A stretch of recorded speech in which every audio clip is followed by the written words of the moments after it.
Good morning, church. Recently, some of my schoolmates were trying to see if I was around, and so they asked, this fellow, Vinod Shah, one Gujarati fellow, is he still alive? And so I'm glad to say that I'm very happy to be here. In fact, I'm happy to be anywhere as long as I'm alive.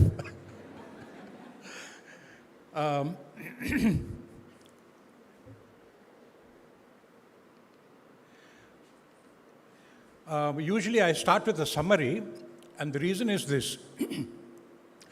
When the people know that there is an end, and that it's not going to go on forever, you can buy their patience. And so the things that I have for you is, first of all, I want to tell you how resurrection is very different from being raised from the dead. And I will tell you more about that. There is a huge paradigm difference. And then I'm going to talk to you about some historical evidence. History is always written with some prejudice. Anyone who writes history will have his own prejudice.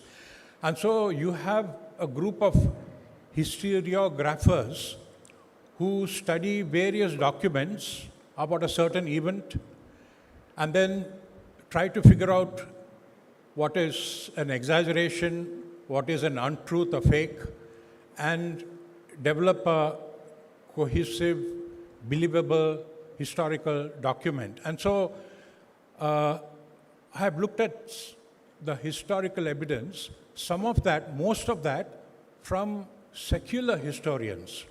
There are a breed of historians who study only the Bible. It is surprising because they are atheists and they are secularists, but they spend their whole life studying documents about the Bible and trying to place when it was written. But if you ask them why you don't believe, they would say it has too many miracles. But that's a different story. But I have tried to give you some historical evidence for the resurrection. And the reason for that is this. If it is really true that Christ was born and that he had this ministry of compassion, and then he was crucified, and that he actually rose again, then if it is actually very historical, then what we have to do is we can trash all of the worldviews, we can trash all of the religions, we can trash every idea that opposes the gospel, and we can put all our money on this on the resurrection and the life and teachings of Jesus. And then I want to tell you how post-resurrection is going to be very relational. I lost my father and my mother, and we all are longing to meet up with friends, because what is heaven if you don't have relationships? And I come from a giant background, and I can tell you that the only worldview that has relationships in heaven is the Christian gospel. And there is evidence here about the post-resurrection Jesus, how he was so relational. And then I want to tell you something about the resurrection power. The resurrection power is like no other power. And I want you to know, because this power is actually available to you. It is like a powerhouse, like a battery, a very high voltage battery that you can use to transform nations, communities, people, worldviews. It has got the power to transform. That is what resurrection power is, and I'll tell you a little bit more about that later. Many people were raised from the dead. In the Old Testament, Elijah the prophet raised the widow of Zarephath's son. And then Elisha raised the Shunammite woman's son from the dead. And Jesus himself raised first the widow of Nain's son, and he raised from the dead Jairus' daughter. And then he raised Lazarus of Bethany, who is probably the most well-known person who was raised from the dead. But this was not the resurrection. This was a little bit more than resuscitation, but it was not the resurrection. And I will tell you the differences. If you are just raised from the dead, then you will die again. And Lazarus, after he was raised from the dead, the gravestone had to be moved. The guy didn't have, enough energy to move the stone. And then he didn't have energy even to remove his grave clothes. He was just like you and me. He was tightly bound up by the grave clothes, and people had to unwind the grave clothes. And we don't have evidence that he had a transformed body. And there is some evidence that he died in Cyprus, and the grave of Lazarus is there in Cyprus. But look at Jesus. He was the first one to be resurrected. It says in Corinthians 15:12, the first fruits of those who have fallen asleep. That means there was no resurrection before Jesus' time. That means Lazarus and all the others were not resurrected. They were simply raised from the dead. And then the gravestone need not have to be removed. Jesus likely just went through the walls. We are not sure, there is no evidence, but it was not as if Jesus was waiting inside and the angel moved the stone and Jesus exited. And then you find that the grave clothes were all folded and kept on the tomb. And Jesus had a glorious body, a body that could enter rooms that were locked fully because the disciples were afraid. And he went through locked rooms and locked houses and appeared to people. And so, and then of course, there was no other grave after that. So resurrection is radically different from being raised from the dead. And we are hoping not simply to be raised from the dead. If I was simply raised from the dead, I would want to just go back to sleep. But if I was going to be resurrected, yes, that would be fantastic. Raising from the dead was a local event. The resurrection was a cosmic event. Something happened to the whole world and to the whole creation. A seed of resurrection went through the whole creation. Elijah and Elisha performed this, and it's raising from the dead is really a pale shadow of what resurrection is all about. And in the resurrection, one very important thing happened. Satan was actually defeated behind the scenes. Okay, people didn't see all that, but behind the scene, what was visible, there was a fierce cosmic battle, and Satan was completely defeated. He was disgraced and thrown out. And so that victory happened behind the scenes.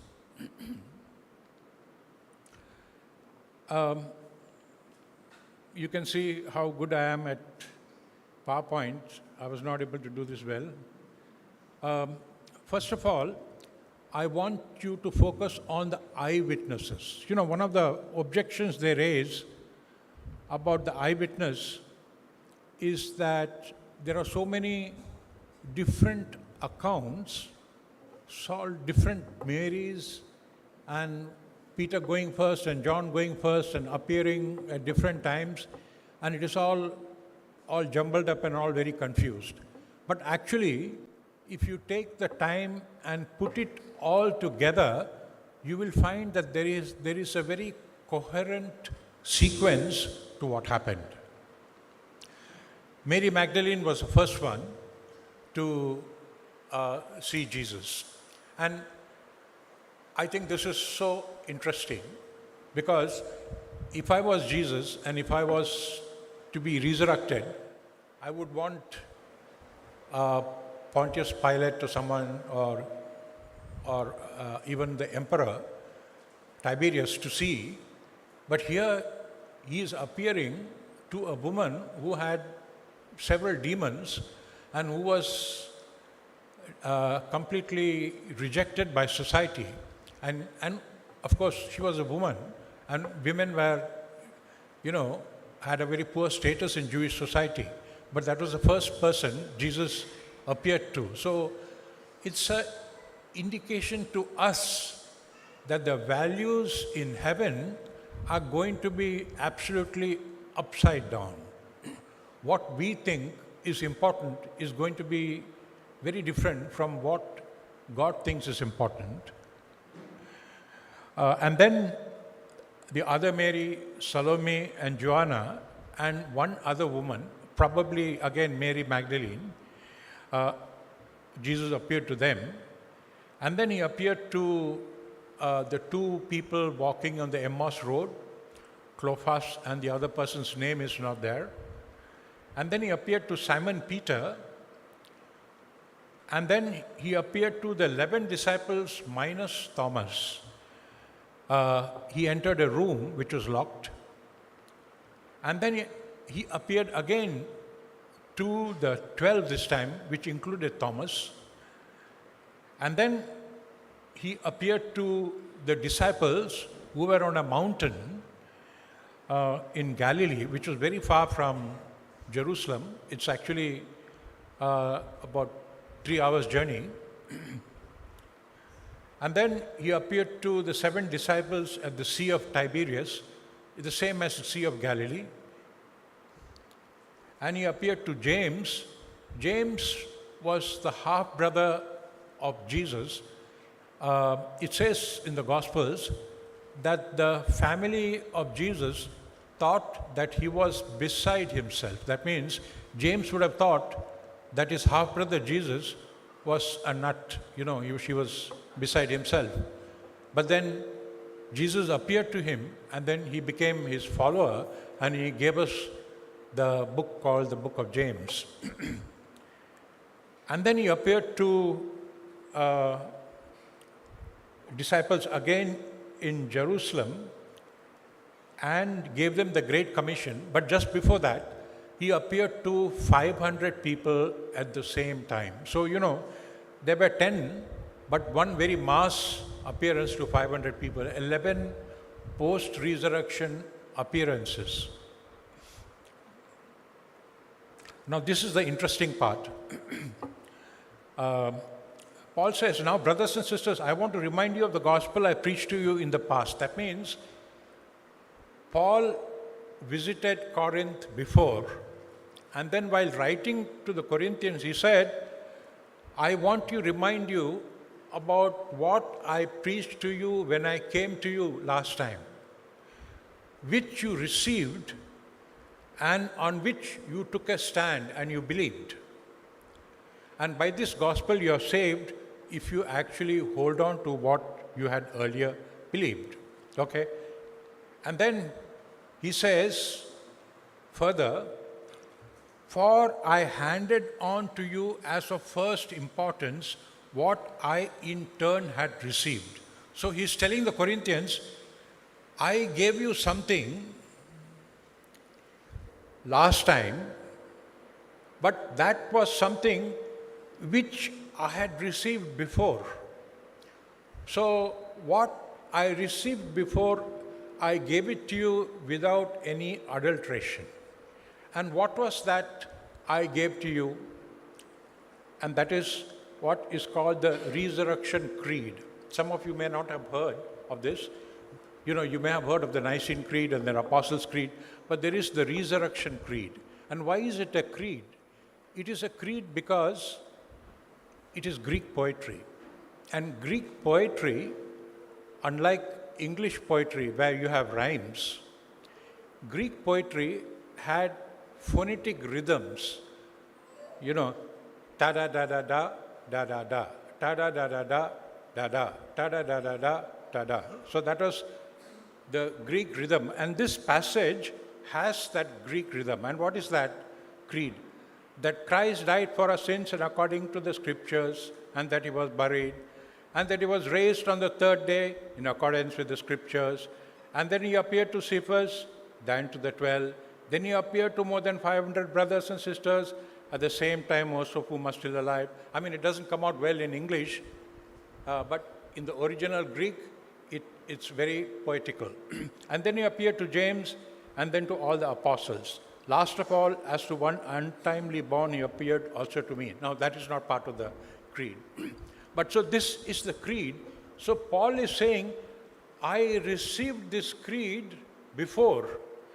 And then of first importance, it was very urgent that I had to give it to you. So I visited you and I gave you that creed. And now he's writing to them and saying, if you have followed what I had given you, which at that time you took a stand on it and you had believed, if you continue on that, you will be saved. And so this creed Paul received, but now historiographers were trying to discover when did all these things were discovered by non-Christian secular historiographers. Now, let me just draw the timeline here. First letter to the Corinthians, we have the written creed. Initially, it was an oral creed. Now, why was it an oral creed? Because 80% of the people were illiterate. Like in India in the 1960s and 70s, illiteracy was very high. And so God, in his wisdom, did not want to waste any time. He got the apostles to create a most important central creed, which is actually the essence of the whole gospel. And he got them to disseminate that creed all over the place. And so when Paul writes the letter to the Corinthians, he writes the creed down. Before this, it was only an oral creed. Now, this written creed is dated 55 AD. Now, Christ was crucified in 33 AD. So, 22 years after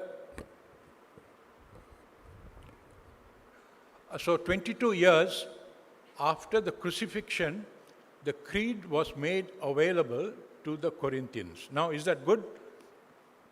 I think it is very good. But can it get better? Yes, it can get better and better. I handed on to you as of first importance. That means he gave them the oral creed in his last visit. This time he gave them a written creed, but he gave them an oral creed before. And that oral creed is dated 43 AD. Now, how do they know that? Because when Paul visited Corinth, they had a mayor of Corinth. And the term of the mayor was only 1 year. In 43 AD, there was a mayor who inscribed the visit in the visitors' book. Paul's name was there as one of the visitors in 43 AD. So there is dead sure evidence that Paul visited Corinth in 43 AD. But at that time, he did not give them anything in writing. So this creed now goes back to 43 AD. Now, how good is that? 10 years after the resurrection. Can it get any better? Yes, it can. When did he actually receive the creed? When did Paul receive the creed? When was Paul converted? Soon after Jesus was crucified, Paul went on a counter-offensive. He caught people, men, women, and children, dragged them, killed some of them, and took them to prison and handed them over to the authorities. And he was very zealous because he was doing it with religious zeal. He was a Pharisee among Pharisees. He was a well-learned guy, and he thought this was completely wrong. And so this is what he was doing. And then on the Damascus road, he saw Jesus. And then he fell and he became blind. And then after he became blind, Ananias took him because God told him to. He did it reluctantly, but he did it because God told him to. He took him back to Damascus. And then in Damascus, he received his vision, and then he spent time with the disciples. And this is where he was given the creed.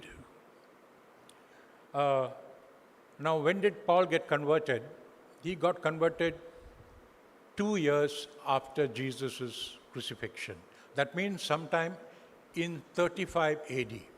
So in 35 AD, Paul got the creed. It was still an oral creed. And then Paul must have made inquiries. And then Paul says, I spent 3 years on my own, and then I studied all that was available, and then I went to meet Peter and James in Jerusalem. And I spent 15 days with Peter and James. So, you have Paul, Peter, and James. And then the three of them are talking. And what do you think they would have said? They would have said, I saw Jesus 5 times. James would have said, I saw Jesus once, but then after that I saw him many times. And I thought he was mad, but then I discovered he was the Messiah. And Peter would have said, I'm sorry, I denied him many times, but then he appeared to me and he forgave me and made me the rock. And Paul will say, yes, you know my history. I was a great persecutor, but Jesus of Nazareth met me, I saw him, and then God has called me to suffer things for his great name's sake. And then Paul would have said, see, I have this creed. What do you think of that creed? And they would have discussed. And Paul says, they added nothing. He says that in Galatians 2:6. They added nothing to what I had to say. That means, among other things, the creed that Paul talked about was also ratified by Peter and James, who were the pillars of the church, who had seen Jesus the most number of times before and after the resurrection. And so Paul made sure that that creed was dead right and absolutely correct. And so he put all his money on that creed. So when was the creed made? And they found that there were papyrus things in circulation with bits of the creed everywhere 6 months after the crucifixion. Exactly 6 months after the crucifixion. Isn't that fantastic that you have some evidence that is available 6 months after the crucifixion? And if you minus the 40 days of the ascension, Jesus was still available 40 days after the resurrection. It was 4 months, 20 days after the ascension, the creed was made. And so this is very powerful evidence provided by the historiographers about the resurrection. Now, is that good? Well, Ida Scudder's biography was written 3 years after she died. So do we believe in Ida Scudder? Yes, we do. I hope you do. But then the creed was available 6 months after his crucifixion. Now that is very good evidence. What about other pieces of evidence in history? We know a lot about Alexander the Great. His father was Philip. His mother was, I forget. His tutor was Aristotle. and then he was one of the greatest generals that the world has ever seen. He conquered the then known world. And we have a lot of his quotations and the things that he did and how he encouraged soldiers and stuff like that. Now, the earliest evidence we have today is 330 years after his death. Now, that is a bit too much, but Plutarch and Arrian, who have written this, they collected evidence which was circulating about 10, 15, 20 years after his death. So they built everything around the evidence that was available 10, 15, 20 years after Alexander's death. Now that is not as good as what we have in terms of the New Testament. And then Tiberius Caesar, he died at the same time almost as Jesus. The only contemporary account of Tiberius is written by a chap called Paterculus, and that is also very short. All the others wrote 80 AD, 90 AD, and someone 3rd century AD. So you can see that historically speaking, we have very sound evidence for Jesus' crucifixion and his resurrection. Compare this with New Testament history. Mark was written 70 AD, Matthew 80 AD, Luke 85, 95, Acts was written in 80 AD. So all of them talk about the death and resurrection of Christ. But then, do we have any non-Christian historians? And we have one very powerful non-Christian writer who has given evidence, who was an almost contemporary of Jesus. His name was Flavius Joseph. He was a Jew who lived in Jerusalem, the hot spot where everything happened. Now, this is what he had to say. He was a genius, a prodigy, child prodigy. At the age of 14, he was able to debate with priests and high priests and philosophers and scholars. And so, this is what he has to write. He has written a book called Josephus, The History of the Jews. And this is what he says about Christ. He was Christ. And when Pilate, at the suggestion of the principal men amongst us, so he's blaming the Jews. He's saying many of the Jewish leaders were responsible for his crucifixion, had condemned him to the cross. Those that loved him at the first did not forsake him, for he appeared to them alive again the third day, as the divine prophets had foretold, and 10,000 other wonderful things. So, this is what Josephus says, who lived at the most tumultuous time in the history of Jerusalem, because persecution of Christians was getting really hot. There was a lot of debate among the priests and the religious leaders about whether what they had done was right or not, and what they should do to counter the spread of Christianity. And Josephus was there, and he was very, very intelligent, clever. At the age of 14, he would have grasped all this. And then there were many other non-Christian secular historians, Mara ben Serapion, Tacitus, and Suetonius. And they said they had a very big religious leader who was crucified, and his followers claimed that he had risen again. So something had happened, they admit.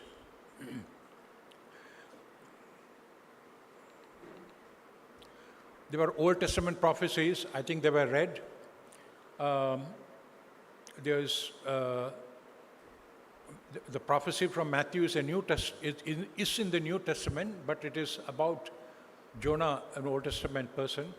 As Jonah was 3 days and 3 nights in the whale's belly, so shall the Son of Man be 3 days and 3 nights in the heart of the earth. And in Psalms, this is a very prophetic statement by David. He says, "For you will not abandon my soul to Sheol, or let your Holy One to see corruption." That means he's talking about him, and he's talking about the Holy One. So he's talking about two people. He's saying, my soul will not go to Sheol because you will not allow the Holy One to see corruption. That means because the Holy One will be resurrected. His body will not decay. Because of that, I can also hope that my soul will not go to Sheol.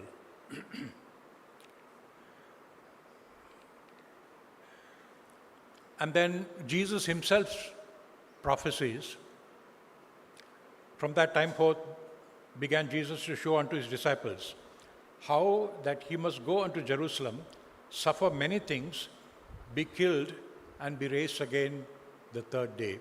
Now, it is very important that we know that Jesus knew that he was going to be crucified, because a proper martyr is one who knows that he is going to be killed and still continues to do what is good and right.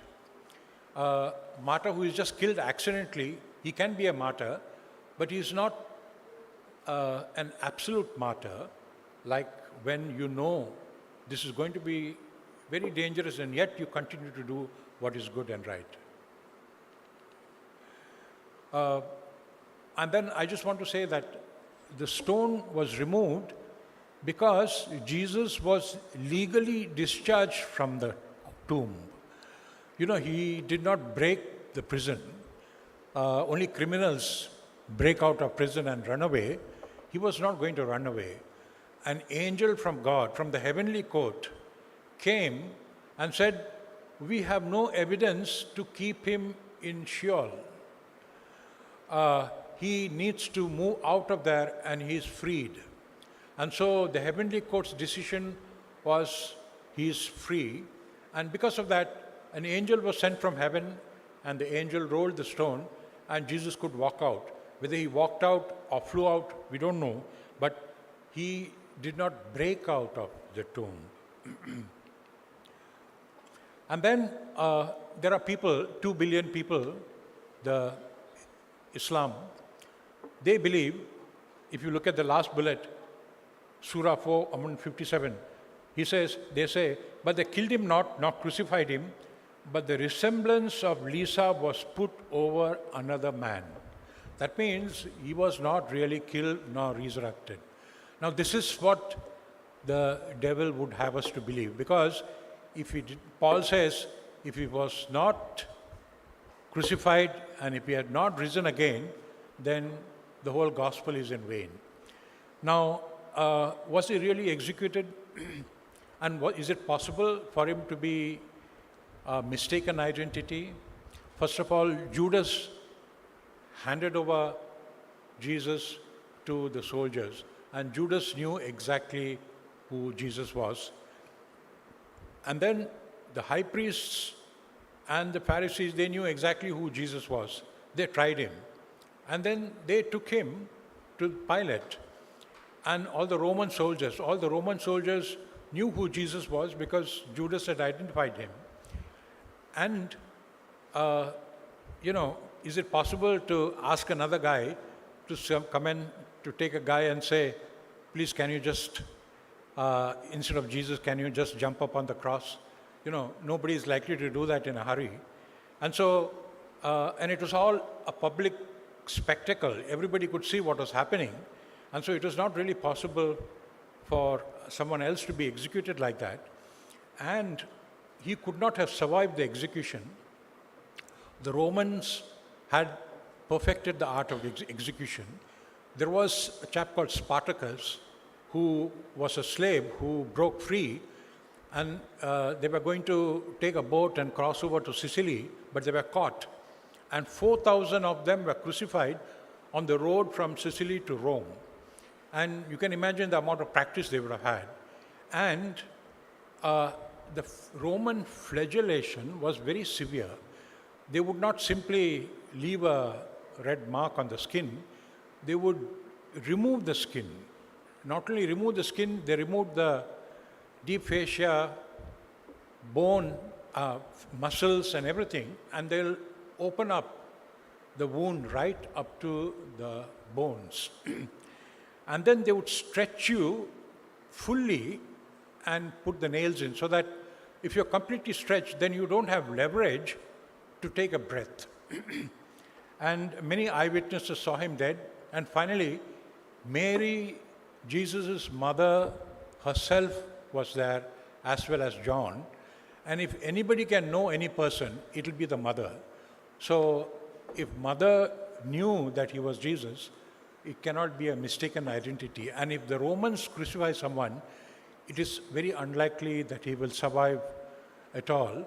I mean, you can survive hanging, and people have survived hanging, but you cannot survive the Roman crucifixion.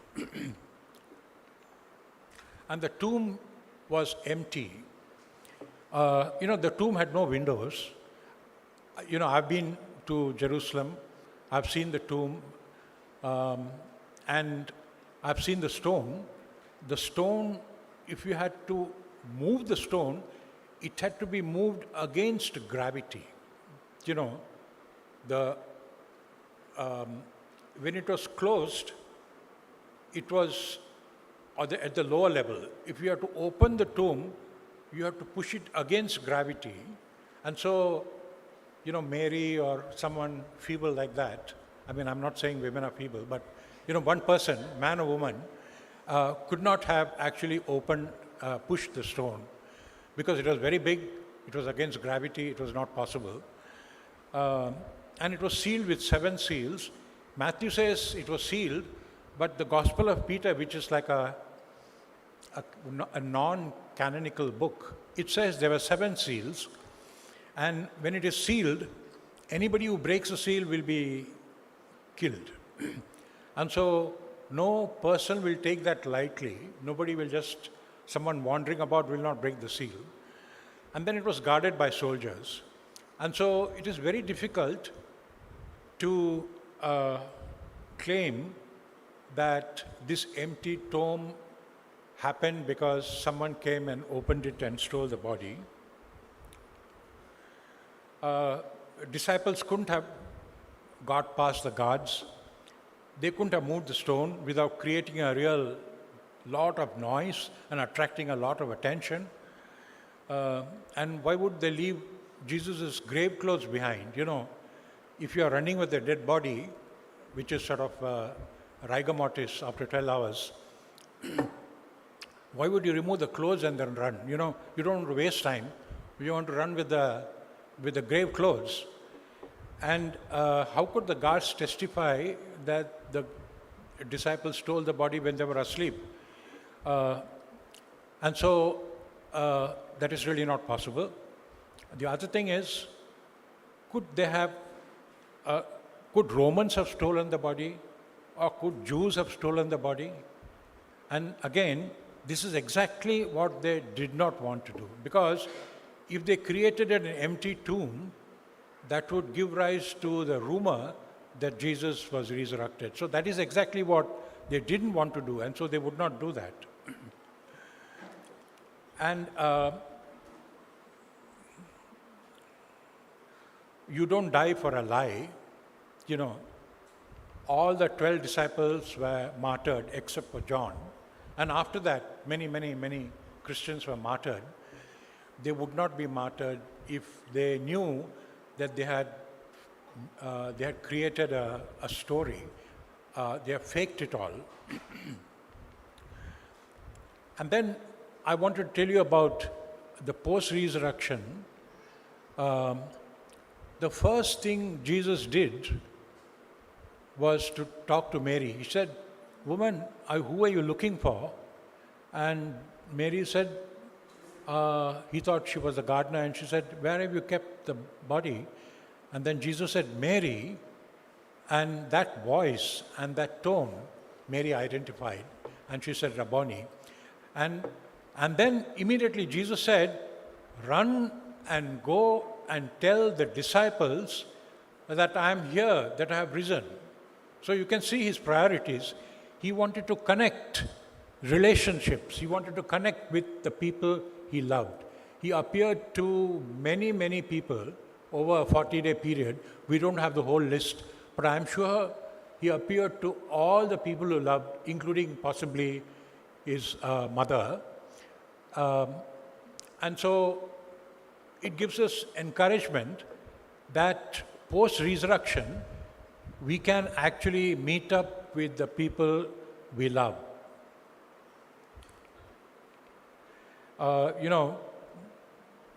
One of the most popular genre movies is taking revenge. There was a guy called Edmond Dante. He was imprisoned in an island, Chateau d'If, off the coast of France.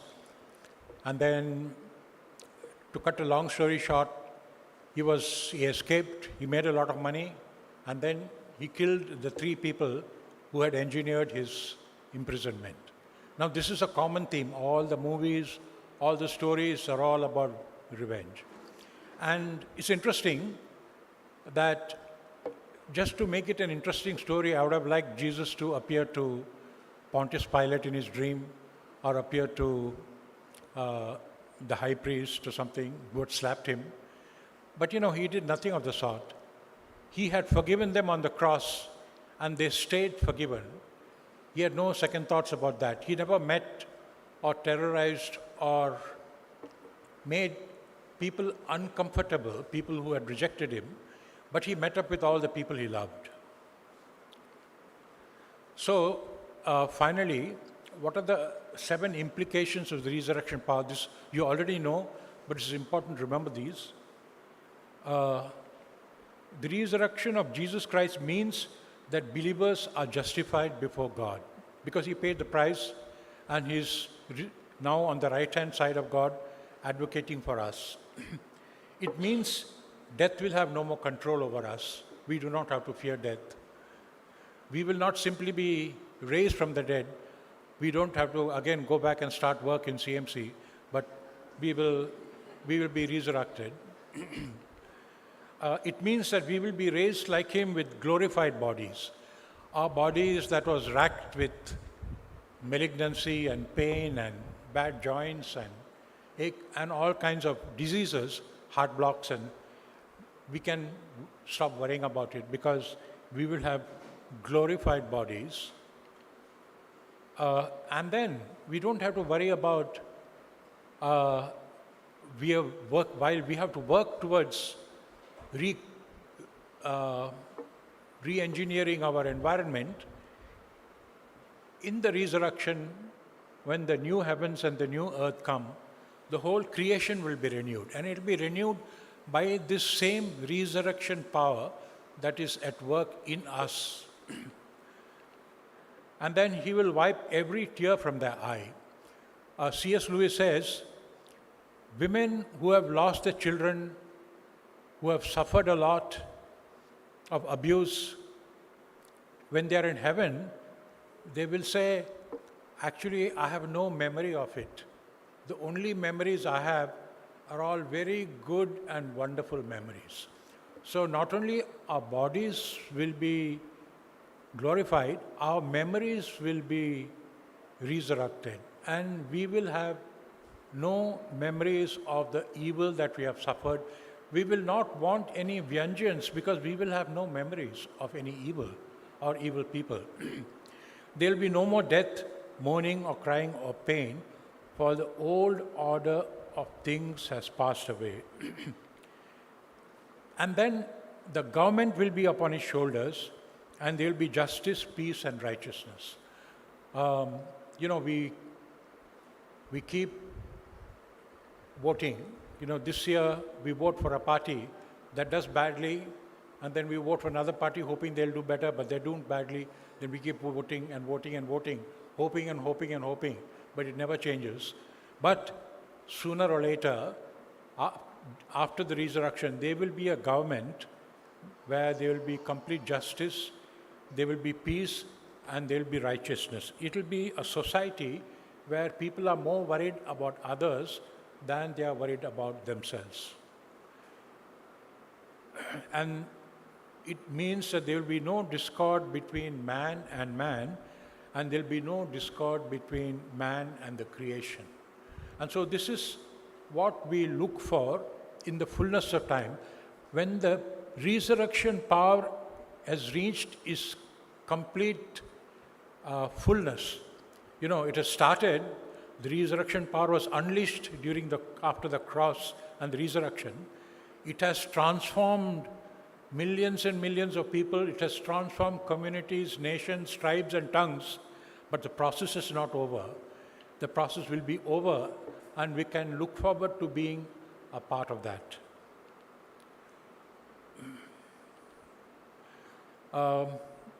So there are three parts to this.